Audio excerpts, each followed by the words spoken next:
Sup, dude? Hello, mate. How's it going? I like that little clink. Oh, it's a little Ring clink. ring clink. Nah. Ring clink. It's my new band. So, how are you? Yeah, not too bad. How are you? Yeah, I'm all right. Good. It's been 18 months-ish, I think. Yeah, we worked it out because the last one of these we did was just before April, and our album, The Sleep Society, I'm putting a "the" on there now, Sleep Society came out in April. So we must have done this in March, because I remember it was just before it came out. Yeah, so it must have been around that time. So at that time, Digbeth was still pretty new. It was, because I believe that the official launch didn't happen until after our record came out. Yes, because it was June the 25th, I think we launched. Yeah. So that makes a lot of sense. And I moved out of my old apartment to my new house in June, because I remember we did the live Instagram chat thing, and it was like the week I was moving out, and I had like shit everywhere, and I was just like, it mentally just like, I'm fucking, you know what moving house is like. I just added a live stream in there. Yeah, and I was like, it's fine. I was just like, yeah. But I remember just like throwing myself together I was like, all right, I need to jump on this thing with friend. I'm like in the sink in the bathroom, like, get their hair done quickly. I'm like, right, I'm good. How are you, mate? Yeah. So, well, from your side of things, how's the last year and a half been? What have you been up to with the band? I mean, it's definitely been a wild ride. I mean, last year was still kind of COVID-y, wasn't it? And shows were just coming back. We did the Download pilot, which was fucking amazing, man, because that was off the back of not touring or not doing a show for like well over a year. So, it was that thing where the government was testing us out like guinea pigs or whatever, and it was like this, can shows come back? And it was really nice it felt like we're being like a part of history, I think, and that tied into, like I said, not playing a show for well over a year, and people just being so excited to have a show back, and not wearing masks and not socially distancing. It just, it felt incredible. I think that was a good one to speak about, actually, because for my side of things, because I was there as well. Yeah. And walking in, so obviously we were in a locked down sort of society at that point. Yeah, but in that bubble of downloads. But you were allowed. I remember I got my accreditation, and the girl behind the desk in the little booth bit, she said, and put your mask in that bin as you walked through. Yeah, because it was an experiment. Yeah. It was like, right, let's play as normal here. But what I thought was really funny was how indoctrinated everybody'd become, because naturally you saw everybody backstage stood just 2 meters apart, just like you were just doing it. So you just switched on to doing that. It was definitely, like you said, indoctrinated upon us at that point, and it did feel weird. I remember it just being weird, and like everybody like handshaking and shit. Because do you remember, like, I mean, I'm over it now. I think a lot of people are over it now, but I remember just being like so self-conscious of how much I was touching people's hands. Just in general at that period of time, and like hugging people just felt weird. Yeah, I reckon the sinks in the toilets at Download probably were used the most they've ever been. Good scene too, yeah. But it was weird as well, because 10,000 people because 10,000 people for Download's nothing. Really. No, it's nothing. It's usually 100 or whatever. But it was crazy, man. It was crazy, and it was such an honor to be a part of, and it was great. I actually had a really bad time after it, because I don't know what it was. I think I had an ear infection going into Download Festival, which I was kind of unaware of. But afterwards, with the doctors, we figured out it was an ear infection. But I came off stage at Download, and my ears were ringing like incomprehensibly loud. And I just watched a few weeks prior to that. Have you seen the movie Sound of Metal? Yes. Oh yeah. So I freaked out big time. Like literally, like it was amazing. Like playing the show was amazing. I was like, this is fucking great. And then I got off stage, took out my in-ears, and it was just, I could barely hear people talking. I was like, this is fucked. I was like, right, it's gonna calm down in a second, and it never did. So I had to go back to the hotel, and it was a wise move in the sense that, like, definitely if something's happening like that with your ears, go and give them a break. You need to be quiet. But going in a quiet room with that level of tinnitus, the room was just screaming at me, and I was just like, oh my God, have I just fucked myself? Is this it? Like I think every musician, that's every musician's nightmare. It's like, where like a tinnitus this loud and it doesn't go, am I going to live with this? Because my brother-in-law has tinnitus as well, like really bad, because he's worked around loud machinery all his life, and he's got tinnitus to the point where like it's really bad and it's constant and it's always there. And I was just like, is this it? Is this it for me? So I went to the doctors after, and it calmed down a little bit. But I went to the doctors after, and they were like, it looks like you're on the back end of an ear infection. And because of going on stage, blood pressure rising, just adrenaline, they think that played on it a little bit. So what it was an ear infection, which I was so grateful, because it was so scary. But do you think if you were in normal touring mode, you'd have spotted that earlier? But because that was the first thing, you sort of walked into it and you've just gone, right, boom, do a mad show. Yeah, and because I went in the crowd and everything, do you know what I mean? And then I think my pack slipped, where the volume on my pack went louder. And then I think because of the adrenaline and it being like a big stage, like festival, like it's so hard to get a sound right at a festival for your on-stage sound, even when you have in-ears, you know? Because like if you're playing a club show or if we're practicing in here, you've got bounce happening all around you. So the sound surrounds you. Yeah. But with a festival, it just goes out there and that's it. So like usually I do have like my mix louder and my pack up. So when I took my ears out, I was like, have I had my pack too? Because essentially like they're great. In-ear monitors are amazing for protecting your ears on stage and for giving you a sound in your ears. If you have that too loud, you've essentially got you've got an amplifier in your head. Yeah. So it can go one of two ways basically. So if you're not careful, that can happen. And it's happened a couple of times where I've gone in the crowd, my pack slipped, and my fucking head is blowing off. Do you know what I mean? But so yeah, look after your ears, people. Be careful. You only get one set. You do. But like, luckily, it's fine now. So from Download, were you and the lads just on a bit of a high from that for a while? But what did you go into doing from there? I mean, this is a year ago, Fen, and my memory's wank.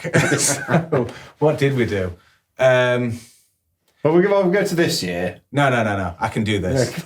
I can do this. We did a few festivals. We did Resurrection Festival, which was strange as fuck because we were loosening our COVID rules and they were tightening them. So, but they had kind of a similar thing to us where they wanted to put on their festival. They were testing it out a little bit, getting people in there, but it was complete opposite vibes from Download. They literally had what should have been I don't know what the main arena capacity is, but I think it's got to be something like 50,000, right?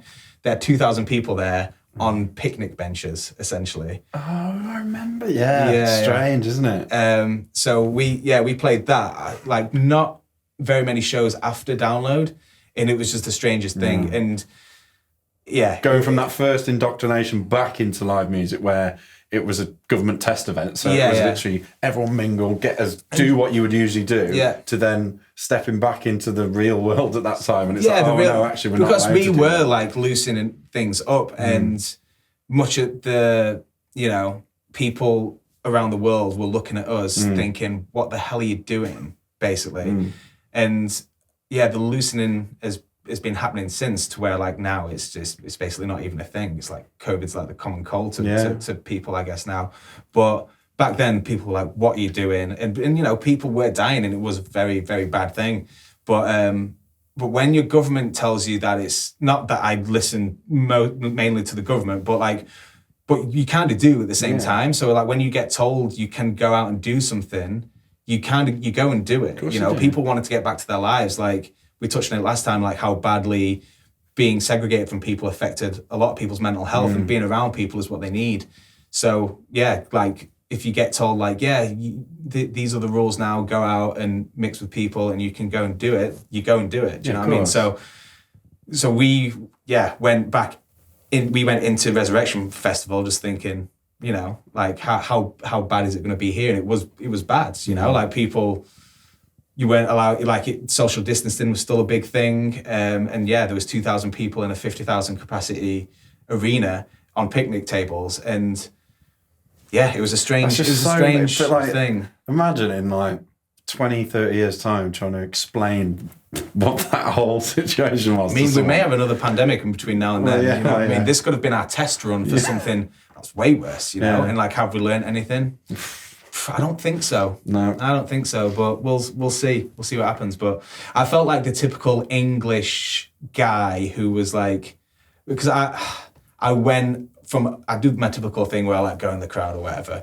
Did that, and I was just like getting out, and like on the last song I was like playing on a picnic table, and everyone was just like, "Hey, this is amazing." And then I think like one of the like head governing bodies was at the festival, because that was one of their like test events, just to like overlook how things were going. And I think he was like there watching our set, and I got like a bit of a telling off after.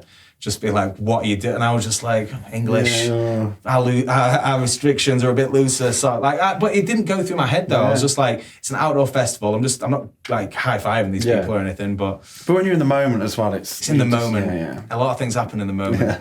Not that I wasn't like trying to be ignorant and like, you know, you play by the rules in places where you need to. But yeah, it was just like, I think he wasn't happy with me. So, pissing off the Spanish government. Yeah. Good. Well, that happened. So then to this year, so the Americas. The entirety of that landmass on the left-hand side of a map. So start at the top, I guess.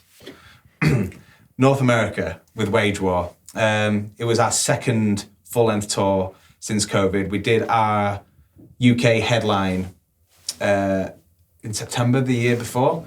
So yeah, it was nice to like go back there, test the waters, and just like have people in a room again. It was great. And then we had a like considerable amount of time off. I say time off. Our time off isn't really time off because we're here and we're like scheming and always got stuff going on, like writing and stuff like that. So we did that like after that, and like going through Christmas. Yeah, we went and did the North America tour with Wage War, and that was great. Amazing tour, great. Like it's nice to be back out there because that was literally our last tour before COVID. We like had to cancel the last few dates and fly home. Yeah. Basically when the restrictions were like coming into play. So yeah, and like they're amazing lads, like really accommodating, and yeah, it was good to be back out there. I really love like a US tour. It feels like you're really in the trenches. Do you know what I mean? It feels like that's where every band like really cuts their teeth in a way. Do you know what I mean? Like you think you know touring before you go to North America, and you go there and you're just like, it's just a different beast. Do you know what I mean? guess as a UK band, you do your sort of apprenticeship up and down in a van in a splitter in the UK, and then you think, oh bloody hell, that was a long drive, 3 hours, and then you go to America. And it's like, whatever you thought was long is not. But someone said to me years ago, they were like, in America, 100 years is a long time, but in the UK, 100 miles is a long distance. Yeah. And it's so completely, true. Dude. Like, yeah, because in North, like when you're doing a North American tour, a 9-hour drive is a short drive. Do you know what I mean? And that's just daily, you know? With this tour with Wage War, we didn't do the entire thing. It was mainly the East Coast, basically, and then traveling inland to the Midwest, basically. So we didn't touch the West side at all. We didn't do like California or anything, which is shame. California's awesome. So we did like mainly like, the East Coast, and it was great because we touched all like a lot of towns that we never usually have, you know? How did you find the reception there?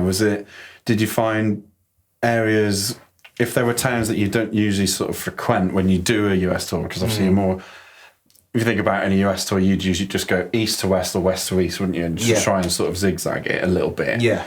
But if you're focusing on one area, you go into areas, places and towns that you would not really ever go to. So these people would usually travel to the nearest bigger place that you would be, as you usually zigzag. Yeah. So did you find a lot of people come into it and going, oh my God, you're so close to my hometown, I can't believe this. Yeah, it was a little bit like that. And yeah, Americans aren't scared to travel, so they will do that, you know. But I think because you live to your means wherever you are, you know. So like America's so big, and you know, a lot of Americans don't have passports because they've got, when you look at America, it is not just a country, it's a continent, and all the states are different. They've got different vibes, so it's like, you want like your wintry vibes, you go north, or you want like literal like tropical summer, you go California or whatever. Do you know what I mean? So you've got everything's in kind of one space, so it is different wherever you go.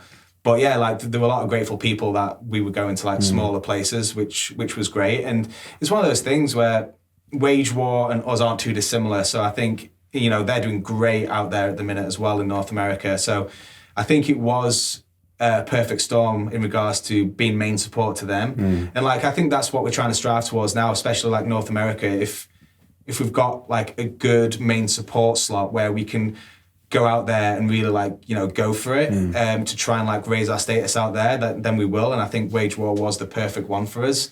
But there was obviously a lot of people who don't know who you are, and you get those new fans and you go spend like the night on merch after you've played and you meet the people. And that's kind of always been like our work ethic out there since, you know, we did Warped Tours out there like almost 10 years ago now.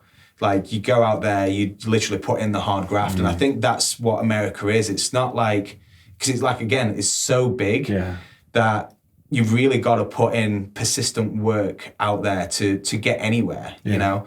But it's amazing. Like we, just before COVID on that tour we had to fly home from, that was our first North American headline tour, and it went amazingly well. Like we were doing like 500 capacity rooms, and like some nights were selling out, and it's just like, we never thought that'd happen, you know?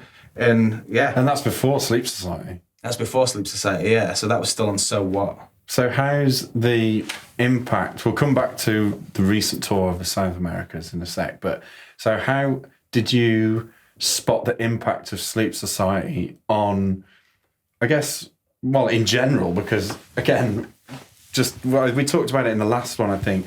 The last one. 18 months ago. But like the concept is just, I feel, and dealing with lots of different artists, different bands and stuff, you're setting the sort of blueprint of how a band should operate. I look at it because it's just, it's sort of a 360 arena for your fans and you, the band, to let people see behind the curtain in a sense. Yeah. Which a lot of sort of major record label deals and sort of that sort of side of things you would just never get to see, and you're just opening the access, so it naturally informs the fan more loyalty. You know, it's like loyalty by association, if that makes sense. Definitely, yeah. And I feel like that's kind of what we've always been striving to do, because we're just like from working men's towns in the north of England, you know what I mean? And we've always just wanted to be open about everything, you know? Like we want people to be on board, and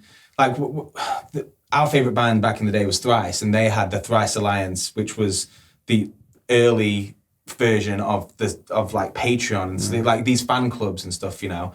And you felt so much more connected to a band knowing who they are, you know? Like, and I guess, you know, back in the day when I was 14, 15, there wasn't anything like YouTube, you know, or Instagram, where you could literally, I mean, they'll probably never see it, but if you want to DM your favorite artist, you can, there's a direct link there to somebody, you know? And back in the day, my version of that, or anybody's version of that, was band DVDs, and I loved it. I loved band, like I used to have the Sum 41 DVDs, the Youth Chronicles by Blink-182, all that kind of shit. And it made me so much more invested in a band when I saw the personality and I saw who these people were, and just knowing that they are just people, and seeing all the struggles and just knowing the story of how it took a band to get there, you know, from point A to point B. And I think that's so valuable for anybody, you know, like it's literally how I learned my musicianship language, I guess. I don't know if that's a word that I just said, but like, I guess that's how I learned my language and how to be in a band, you know, just watching these other people in a band, and it's like, you got to act like an idiot and just fucking play your guitar and just go out and have a laugh. But I think the way the Sleep Society has come around, I think it was just sort of perfect timing, because like you said, like back in the day with stuff like MySpace and getting a DVD with a magazine and stuff, that was your nearest connection. And like at that time, you knew, we knew nothing else, so it felt, oh my God, like I've got this real exclusive thing.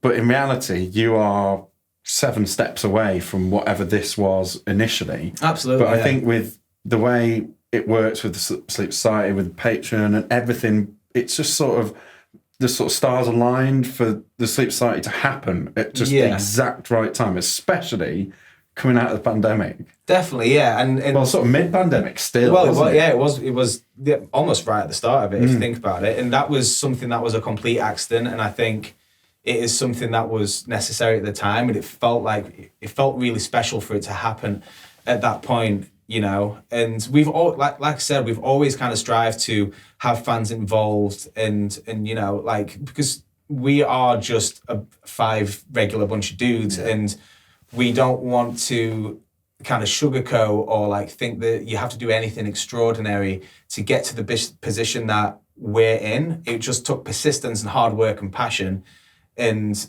those 3 mixed together is what will get you success. If you keep hacking at something, you know, if you put like enough pressure on coal, it turns into a diamond, you know, and that persistence is what it really takes. And that's what we wanted to show people. And I feel like there was always a roadblock in the way. We could never really show people like and get people invested in what we do. I mean, we've always kind of sent that message, but you know, with like having like labels and all those kind of things in the way, and like really like having something else to think about, like it's no secret, like on Brainwash, we got into a shitload of debt, and it takes a lot of energy to try and recoup that and pay that debt off, to try and get back to a point where, because you know, our band would have been killed if it wasn't for the 5 of us getting our heads together and like, how can we get out of this? And when we came up with You Are We, to be like, you know, we've always had our fans invested in us, we're invested in them, we know that we're not on a pedestal and we are doing this thing together. How can we create the most unified kind of system here?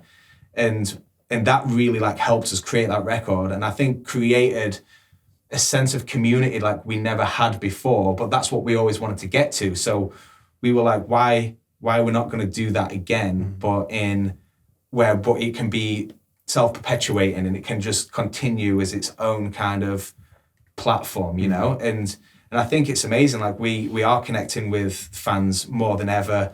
And it's like, I don't even like calling them fans, you know? I mean, they're just friends at this point. Like everybody on the Patreon, on the Sleep Society, like we know mostly all of them, you know what I mean?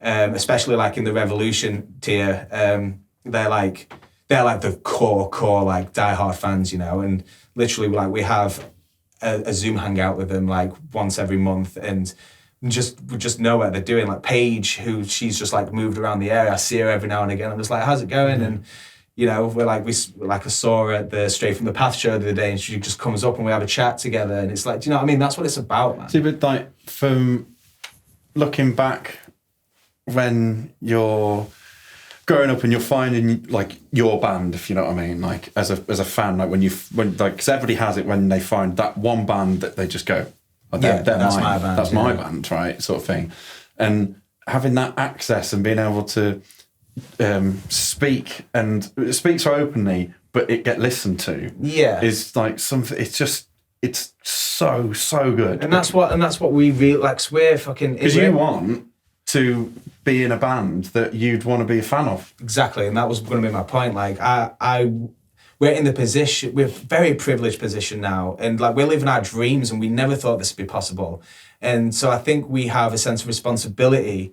Not just responsibility, like we want to remain integral. We want to be those people who you can look up to and be like, yeah, they're doing things right. They've got the power to do something with this, and they are doing it. They are doing the right thing, you know? And I like, you know, I've seen when I was a kid and I saw so many bands who I'd strayed away from what they were, and you know, like I don't care about that really now, especially like being in a band, and I hate it when people comment on bands' fucking posts or whatever, or like they're changing music direction. They're like, I don't like this. I don't like their old stuff is there. Go listen to that. Like, I don't think anybody has ownership over a band, but I have seen bands who like used to have like integrity and stay true to like fans, and they like had a good head on their shoulders, and then they kind of like they let both feet leave the ground, and you don't see them represent themselves anymore. If that's what they want to do, that's fine. But I think we want to just remain just connected with the people who made it happen.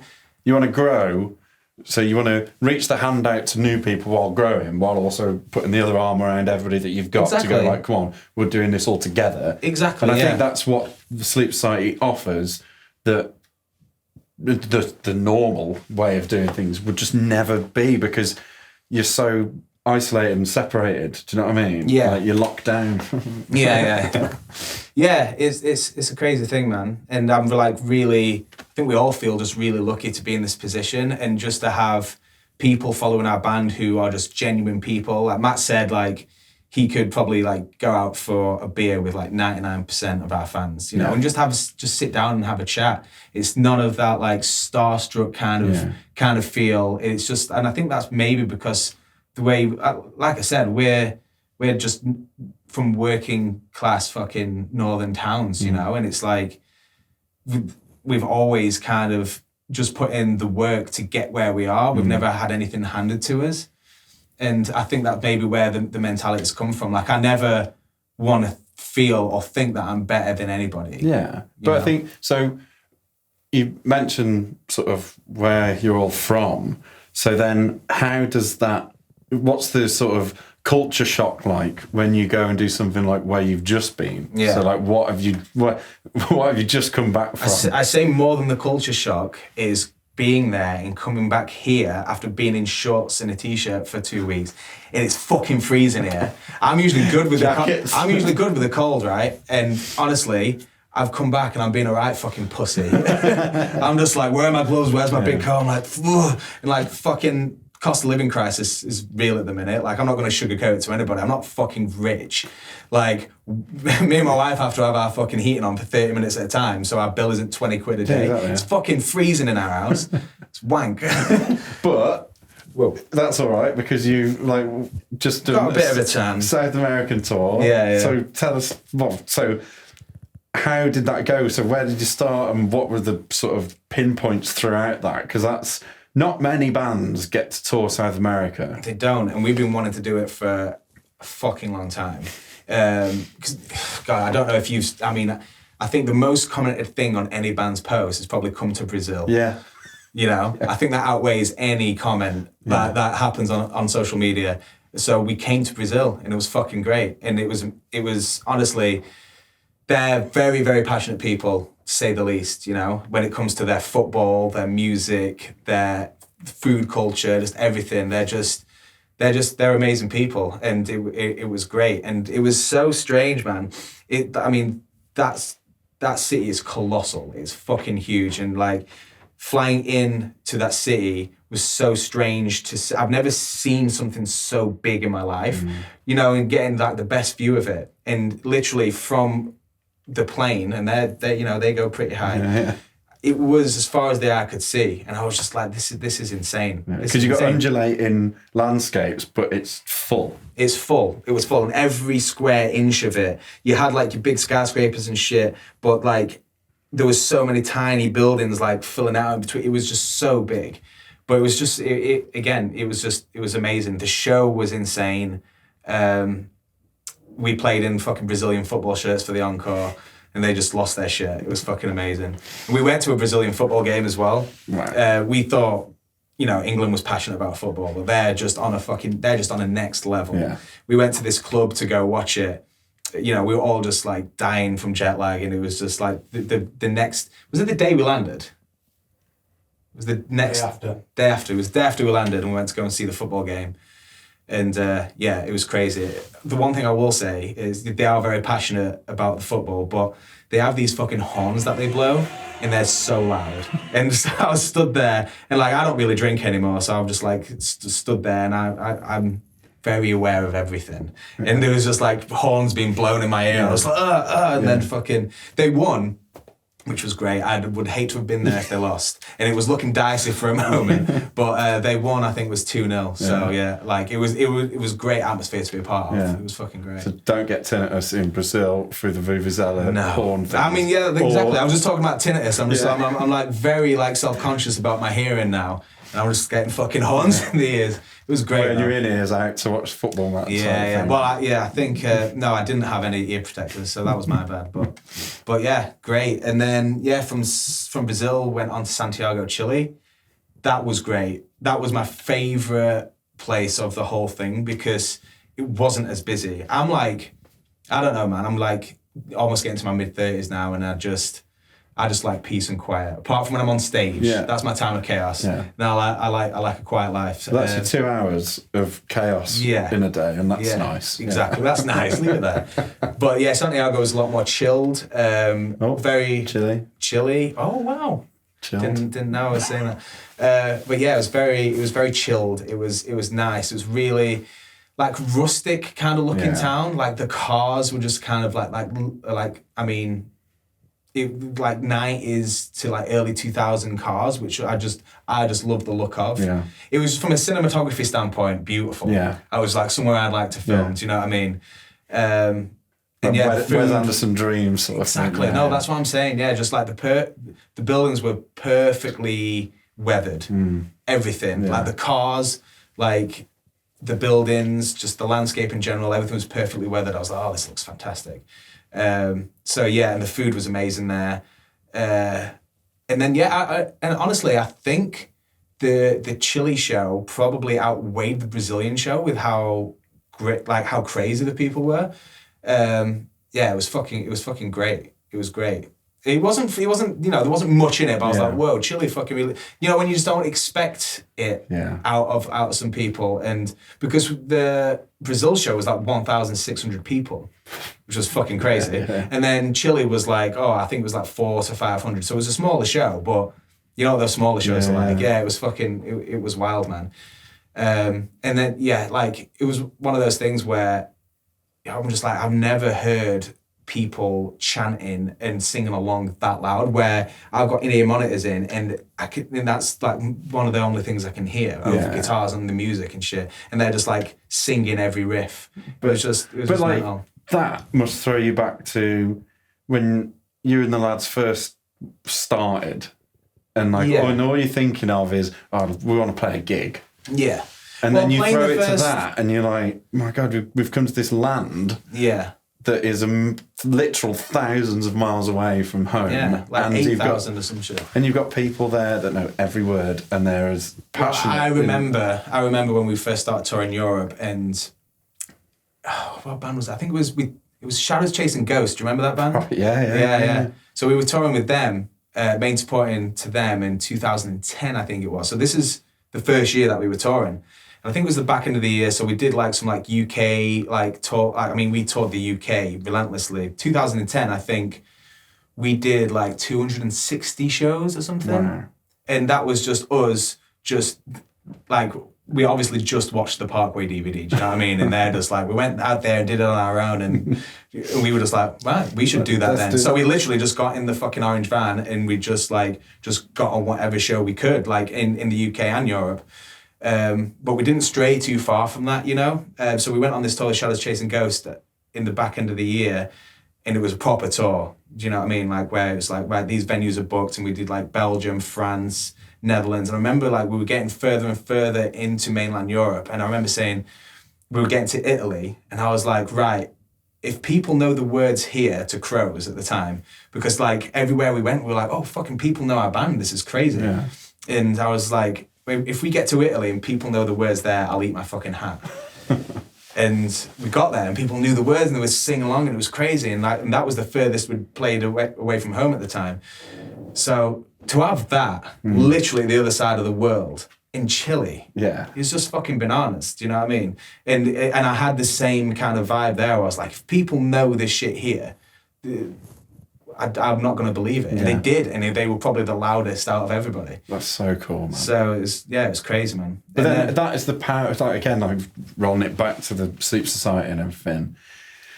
It's the power of your, I guess, the genuineness, whatever the word would be, genuinity. I know what you're saying. Yeah, it's how genuine you guys are with your fans, like, because that's going to entice people to get involved. And if there's a group of friends of 10 people and one person's into it, then how open you guys are to it will filter through, because everyone will be going, oh, right. And I hope it does do that, because like we do it from a genuine place. And I think that, there probably are some people out there who are just like, oh, they're just trying to fucking start this new thing. They're doing it for their own benefit. We're doing it because we care. Yeah. We like genuinely, and people can think what they like, you know what I mean? Like we are doing it. And this is not necessarily, I've not really heard anybody say that necessarily, but you always have these things in your head, like natural doubts, don't you? Natural doubts, yeah. Like, because we are in this band and we do have to do things to financially sustain us, but they don't have to be mutually exclusive. Why can't we do that while serving people as well? Exactly. I think, so when it comes to a touring side of things, and like you're saying, you want to go everywhere you can and have this reliability from both sides. So you've got it from what you guys are playing and the fans. So to sort of, I guess, link us into this, by Yay. So you are one of the you're one of the fewer people who have actually toured this. Yeah. Like, because she's getting a bit of personality behind her now. And these are as well. Yeah, but they look great. It's like, it's what they're meant to look like. Well, from my point of view, obviously, when I first saw the 810, so that would be 2.5 years ago now, when we got the first sample, 3 years, something like that, way before it gets released. Yeah. And I remember walking into the one R&D room we got at Laney, and just, it's like, I don't think people realise how big an 810 is until you've got it in a small room. Yeah. And you try and move it anywhere. Yeah. And it's just one of those things. I opened the door and I was like, oh my God, and it's pristine. Yeah. And I was like, oh, it's so lovely. And then we do all the product videos and all the demos and everything. It's all pristine and beautiful and lovely. But then one thing you just don't think of is, once these go out to the artists, they've then got their own life to live. So when I saw you, the Sheffield date, the headline in Sheffield, the headline in O2, yeah, and I saw them, and they'd had a bit of life put into them, and it was like, it's so cool to see, because it's like, this is what an 810 should look like. It's it's been in and out of a van, it's been a bit knocked, but it's still its own thing. It's still got its character there, and so it's so cool to see. And like, it's a little dusty as well from being out and like in hot and dusty stages. Yeah, I mean, that's probably some festival that's not. I don't clean things. Yeah, but that's, my wife hates me for it. Yeah, but this is what it's about, man. Like, it's like, so how has it been? Because 18 months on the road with it now. Yeah, great, man. Like, I love it. There's places that I can't take it to, like South America and stuff like that, but like I've taken it to Europe. It's been this year's festival season, the headline last September. Yeah, it's amazing. It's everything you promised it would be. Like the ergonomics of the 8x10 and just like lugging it around, you know what I mean? Yeah. It's comfortable, it's great. Like the little kick thing and the central handle. Yeah, it's amazing. And yeah, it's just, I'm proud to be a Laney artist. Like I really am, and to have it on stage and to represent this company for like, it's a part of music history. Yeah. Like it's embedded in rock and roll history, isn't it? Yeah. You know what I mean? And you are a direct link to that for me, and to be a part of it is just fucking great. So I'm proud to have him on stage. It sounds great as always. And yeah. It's really cool as well. So obviously, as everybody knows, like the stage design of a Sleep show is very particular, like because it's your shop front, if you like. It's your physical shop front, right? When you're out and about. So when I think it was Download Pilot, turning up and walking on to the Download Pilot stage with all with the flags and the banner and the lights, and then seeing the two Digbeth cabs on either side, it was just like, that for me was there were You've had such a journey creating this. Yeah. So that to you was like... Well, it was like, well, there's 10,000 people. There are literal 10,000 people here at the first festival that's happening on the planet for 18 months or whatever it was. And then walking out and it's like, yeah, we had, I think that show, there was you, Skindred and Malevolence, who, it was the week before we launched the Digbeth. Yeah. And it was like, oh my God, we're launching a product. That's a good marketing. And we're like, well, we've actually got access to get live footage of it because, you know, who decides in the middle of a pandemic to launch big, heavy, like loud bass amps? Well, we decided to. And the whole journey up to it was like, oh God, it's amazing. We've got all the artist interviews and everything, but the one thing that we just can't get is a bit of live footage. Yeah. And then like 2 weeks before, well, it would have been about a month before the actual download pilot. Yeah. Like I got a call, like all the bands must have been spoken to on the same day because I got a call from you. They did. I got a call from Dan from Skindred. I got a call from Josh and Wilkie from Malevolence, all going, download's happening. Shh, keep it to yourself sort of thing. I was like, yeah. So then, like the week before, it was like, right, we get this, we need the stock here to get it to the boys. So they got it. And but like, man, it was just to see it and like see them now and to see how you've got on with it. And because it's easy to stand in front of one of these in any room and go, oh yeah, it sounds great. But then when you actually get it into a live setting in a practical use and see how it's actually worked and it has worked out. So definitely, man. And I think when you put in so much work with something, like you had, like I can imagine you were obsessed with getting this created, and you probably like first thing you thought about when you woke up and last thing when you went to sleep. You know? And I think when you put that much passion and energy into something, it's weird. Like I feel like the stars align, and I think the universe is so. I always end up fucking getting to this astrological, all this like weird stuff. But like, I don't know what the fuck the universe is, and I don't know if there's fucking anything watching or at play. But I feel like if you put so much energy into something, the stars align somehow, and in things happen in your favor, because it's almost like you've got to prove to the universe, like, it almost asks you, do you really want this?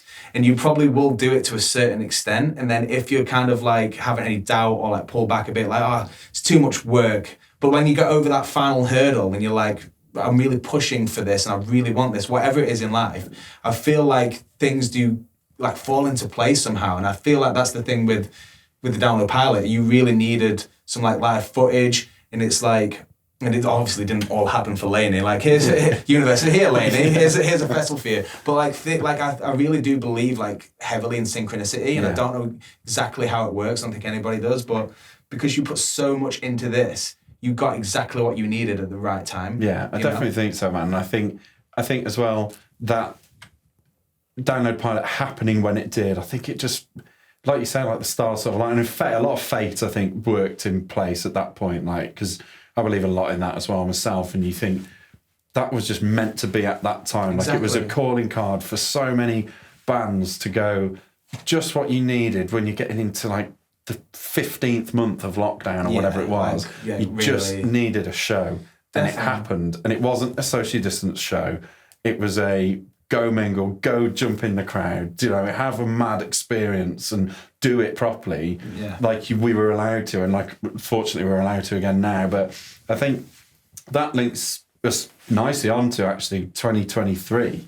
So that's like, can't talk about any of it. No. Oh, fuck. But yeah, that's, so you have announced, well, yeah, just a little show. Apart from that, talk about a little thing. I guess. I guess so. Yeah, just it's only Alexandra Palace.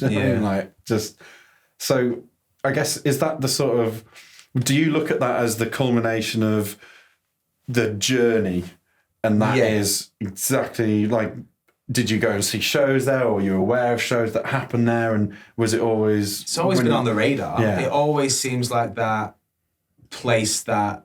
It's just almost like Ali Pali is the sacred place before your band goes further than that. And I think Brixton's almost like that as well, because you don't really see, you see these venues are like something you want to strive for, and you never think you're going to strive beyond that until you get to do it. Then you're like, well, this is the next logical thing. It happened with underworld, sorry, in London. It happened at the Forum, then it happened at Roundhouse, then it happened at Brixton, and Brixton was always the one where we were like, this is what we want to shoot for. Like, we saw so many bands who we came up with do it, and we were like, when's it going to be our turn, you know? And like going back to like, you know, just like when the universe is ready to hand it to you, it will happen. And I think everything happens for a reason. Everything happens at the right time. And I think to do it any sooner probably would have been a bit of a disaster. I think everything happens for a reason. And I think Brixton happened at the exact right time for us when we needed to do it. It was just before lockdown. It was in January. We went into lockdown in March. You know what I mean? Like, so many of these things, so many the stars align so many times for us. And it's like, if we put that show on, say April 2020, we would have never been able to do it until probably we'd still be probably like figuring out our Brixton show now. Yeah. But we did it, and it was amazing, and it was one of our favorite shows ever. And it was one of those moments where, you know, just before you go on stage, and it's like our career's been leading to this show. Yeah. And that's what Ali Pali's going to be like, you know, and it blows my mind. I'd never thought we'd do fucking Ali Pali. 10,000 people in a room. That's fucking just been honest to me. And it is to all of us. And you've got to give it a shot sometimes. I think we've got the people there who support.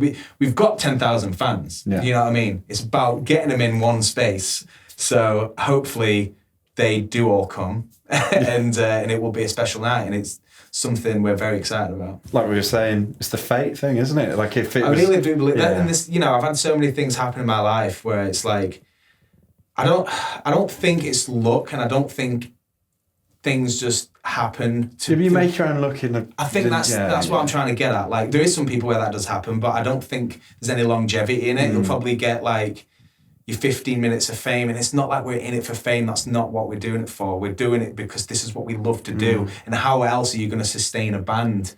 You know, you do need to you've got to look at it almost like, it's like a business, isn't it? Yeah. Like our product are the songs, and then our customers are the people. But that's a really capitalist way to look at it, which I don't like. But you have to kind of be involved in it. Yeah. But we try and put so much more truer meaning behind it, because this is what we love. Our songs aren't products. We feel like it's like, I mean, fucking music, man. It like evokes so much emotion, and people, you know, it saves lives, man. Yeah. Do you know what I mean? Like, I know I've like listened to songs in the past when I've been going through like really hard times. They can literally lift you out of something. So like, they're much more than a product, you know. And I think music's the only art form that transcends everything. Yeah. Like, you know, like it's the only thing that like you go to Chile and you cannot have a conversation with the person who's singing every word that you've written.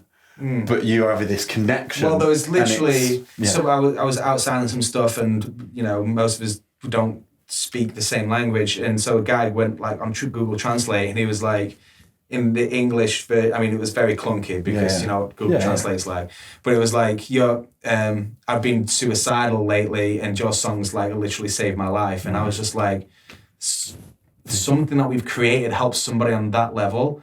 Yeah, that's amazing. That's a different thing. It's crazy, but like I said, I have artists and things in my life that have helped me on that level. So it feels like such a privilege to be able to give that back, you know? And that's what it's all about. It's about fucking human connection. We're all fucking brothers and sisters on this planet. We're sharing it. We're on a rock hurling through space. We don't know what the fuck's going on. So we need to look out for each other. And that's what we've always been about. And so if we can turn this capitalist thing where we have to take part in it into something good for humanity and for each other, then why would we not do that?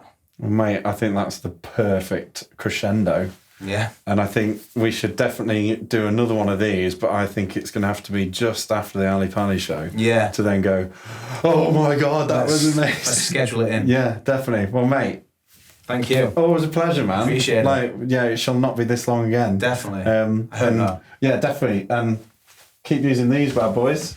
And these, I want to see these a bit more battered next time. Definitely. Oh, they probably will be. Yeah. Shall we do the walk out as soon as we do the walk in? Yeah. Why not? See you later. Au revoir. cut.